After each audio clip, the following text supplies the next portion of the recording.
Jeigu jūs žinote tokius nuteistuosius, kurie yra prislėgti depresijoje ir galėtumėt parodyti tokius žmonės, tai būtinai man pasakykite, aš su jais pasišnekėsiu.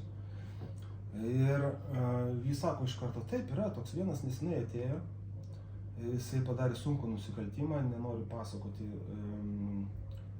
detalių to nusikaltimo ir būdamas visiškai girtas, papuolė, reiškia, padarė tą nusikaltimą, papuolė į kalėjimą, buvo sulaikytas, dabar vyksta teismai ir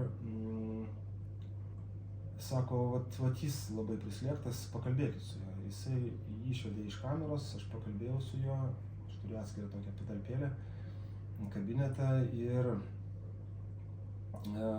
buvo toks gana sunkus pokalbis, kuris buvo panašus ir į išpažintį, aš priėmiau iš jo ir pabaigoje jisai priėmė Kristų savo gelbėtoju. Bet pagrindinį, tokių atvejų yra ir nemažai yra, bet šitas atvejis išskirtinis tuo, kad jis grįždamas į kamerą, kai aš jį palydėjau, jis sako, galima aš jums kai ką perduosiu. Ir jis man atnešė virvę, kurie buvo pats pasidirbinęs ir jau buvo priėmęs sprendimą išeiti iš gyvenimo. Jis buvo su tokiais mazgeliais susivijęs iš patalinės.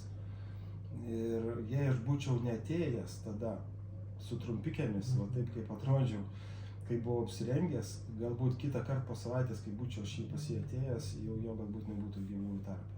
Tai vat koks Dievo vedimas ir kaip reikia girdėti tą balsą, kaip reikia turėti tą sąryšį su Dievu ir būti jo vedamam, kad jį nuolatos girdėti.